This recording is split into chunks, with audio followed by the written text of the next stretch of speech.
Welcome back, folks, to Resident Evil 3 here on the Heavy Base channel. Last time, whilst we inadvertently heard Nikolai's demise, apparently, we now have everything we need to get the tram working. We have additive oil that combines with the machine oil to become mixed oil. We now have a means of catching enemies, but more or less, we have a lot of things. And those lot of things include... well, we need to get some ammunition ready, because we actually have some ammo with the pistol. We'll need those. We're gonna head back. Fortunately, this is not a good start for us, so we have to avoid these zombies, and pretty much we have to wait for Resident Evil 2 for them to go, so Leon or Claire will have to take care of those some other time. But let's move on, as it were. Back here we go. So we're gonna be ending this bit of the journey so far, and that bit of the journey that ends so far, quite literally, is just pretty much produces that. So it's been fun. I mean, it's been 13 episodes of going back and forth, getting some items as usual. Nearly losing Carlos, hearing Nikolai's death. It's a lot of things, really. A lot of things that were shameful. A lot of people dead at some point, but hey, who knows? At least we're going to be out of the city soon. So that's the important thing. And of course, we have another event coming up. We've had zombie apocalypse, mutants, leeches, everything else. What's wrong with this picture? Ah, yes, I know what's wrong here, ladies and gentlemen. Indeed, I do know what happens though. Now we get earthquakes. I mean, it's bad enough we got The Walking Dead, but quite literally, the biblical sense? Oh, shit. Another event. So, you're going to want to climb up. You can jump off, but it takes you a bit of a distraction. But you don't want to do that. You can go down there, but nah, not a smart plan. Everything else just gets wrecked. So, we have a creature that causes earthquakes now that's just running loose in the city. Joy. And I say this with absolute authority. Joy. No wonder we need to get the heck out of here, because, ooh, bloody hell. Didn't we have dogs? No, the zombies must have replaced the dogs. Or they've eaten basically there was enough zombies to eat the dogs, and then that's that. It's kind of fucked, in my opinion. Kind of seldom fucked. It really is. It's more fucked the way in Resident Evil 2, depending on which path you take. One side gets to encounter lickers, the other side gets to encounter dogs, and then if you're on the one side, you see the lickers eating the dogs, which is gross. But it also kind of works because those enemies are way stronger than the other ones. So basically, it's just me saying that we're doing this one. I'm actually glad because we seem to be progressively fast. So once we get that tram working, we can say goodbye to this part of Resident Evil. And we'll just say bye-bye, farewell, and we'll see this part of Resident Evil in the second game. Speaking of second games, I really should play Leon, and then I think I might go back to Leon A. Oh, for fuck's sake, you piece of shit! Ah, no wonder I had you perfectly ready and able. Yeah, you get to face the Nemesis here. So this is another encounter. This is kind of here. We need to hold him off as much as we can, really. Handgun technically does work. That's a decent amount of ammunition, but no, we can just basically just whack him with a gun shell. Nemesis just needs to grab you, just shove you to the side. By the way, I like how he's supposed to be very slow, he runs towards you and seldom other things. His tentacle is going to be very hard to defeat. That's my thing anyway, that's my opinion. Tentacle is going to be very hard to defeat. Indeed, very hard. Just get him as much as you can.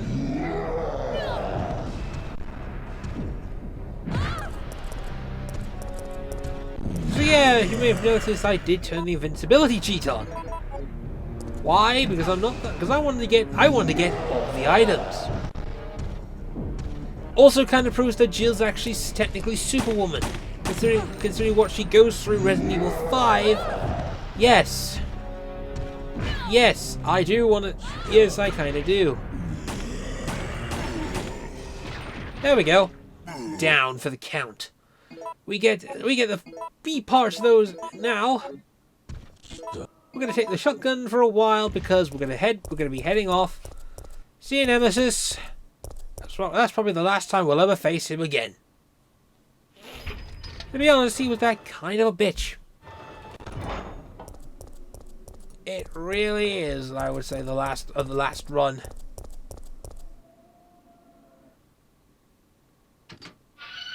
Indeed, that is going to be the last run. Oh, but now we get earthquakes in the park now. So this is kind of, well, crap. Oh dear, those earthquakes are strong. Oh dear. Right. This boss is going to be a bit of an asshole to deal with later on, but say hello, of course, to the premier boss of this game. That's not Nemesis.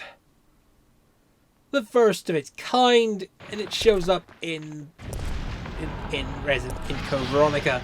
Say hello to designation Gulpworm, or codename, or designation the Gravedigger. This thing is a bit of a pain in the fucking ass to deal with.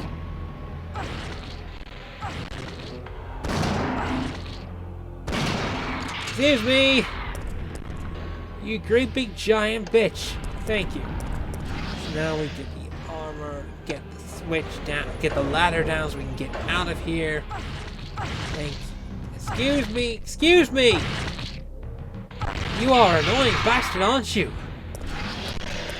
Yes, you are. Excuse the fuck me! Thank you! You know, I'm just going to run down here, so basically you're tracking me down everywhere you're going. There. Tricked you, didn't I? Stupid bloody worm. Seriously, the Gravedigger is not exactly what we call a smart enemy. Annoying, but not very smart. Good news though, we're back up to where the tram is. So we can forget all this madness, we can forget everything here. We can go back into the tram, fix it, and basically we're fine. We can get to a safer part of the city, call for an extraction, get out of here, rest, relax, have a smoke. Alright, so the power cable's disconnected, fuse is broken, mix all's been used up. So, first of all, power cable. That's now fixed. The fuse, no problem, and of course the oil. We now have all 4 parts, it looks like we're and ready to Carlos go. is here. Here, take this. Carlos gives us an item. Flame rounds. Thanks, Carlos. Okay. Nikolai? We pretty much have everything we need, so we can basically move up in the I world. understand. Indeed. And then Jill tells him that, I'll operate the cable Nikolai car. is dead. Let's go. Eaten by zombies, apparently. Alright, so let's go for the door, activate the tram, and let's get the fuck out of here. Thanks. Carlos will do the pleasures of driving the tram, It's looking good. which is going to be fun for us to take a look at for the sequel, since we're literally plowing and destroying everything in sight. At least we're now on our way. The subway cars are going to be fun, I think. Now, oh god, now what? Mikhail! Well, this ain't good. We're gonna have to check the back. Something's wrong with Mikhail. Mikhail!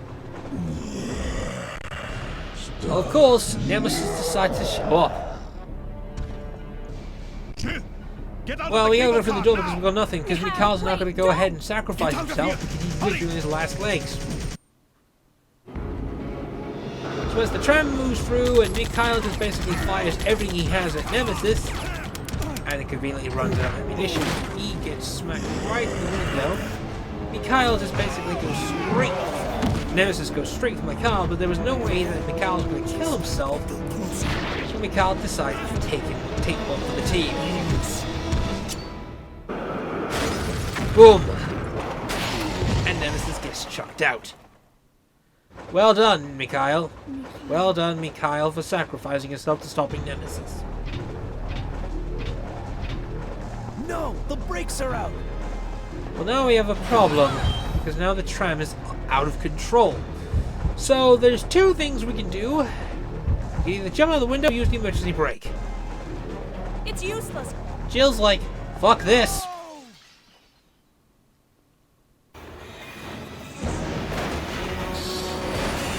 So the tram goes out of control, breaks off, careens off the tracks, and it goes through a wall. But we've arrived at our destination. This clock tower. Whilst not technically a thing or a reference to something in the future, but at least we now know where we're heading. Through that wall, through that bedroom, and now zombies are approaching from that. Oh god, what's worse than zombies? Zombies that are on fire and alive. They can kill you, which really sucks. Anyway, and they're quick too. Holy fuck! But they're on fire.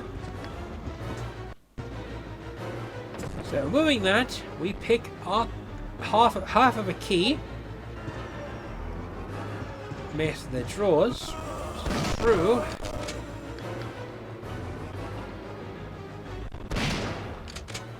And then that's that. Okay, so that's that, I'm afraid. Nothing we can do. We can't go through that fire. We can't go back the way we came. Effectively, we've left most of that Raccoon City behind so that Resident Evil 2 can deal with it. Other than that, there's nothing else in this room that we can get. Indeed, there is nothing else that we can do. There's nothing to pick up. There was only that key that we had. Yeah, there really is nothing else here. Let's move on. Let's move on. At least the good news is we now have a new custom weapon. A new customizable weapon that's basically safe for us to use. We need to assemble it first before we do anything, though. At least we're fine for now. But anyway, let's combine our new shotgun. Arts to A, we now have the Western Custom Gun. This very useful shotgun is going to help us because it has a bit of because it's not only lighter, customizable, but it's more stronger to firepower. It still can't use bullets. It still can't use custom bullets when we get them because it's really a bit of an asshole thing to do. Anyway, we should find where the grenade launcher stash is. Put over here, and I think that is fine for now. Yes, we are fine for now. We are literally. So in terms of LPs, we are now effectively halfway through. Indeed, we're now halfway through. So we spent 12 parts in Raccoon City, or rather the bustling areas where we're familiar, but now we're literally in a new terrainous area.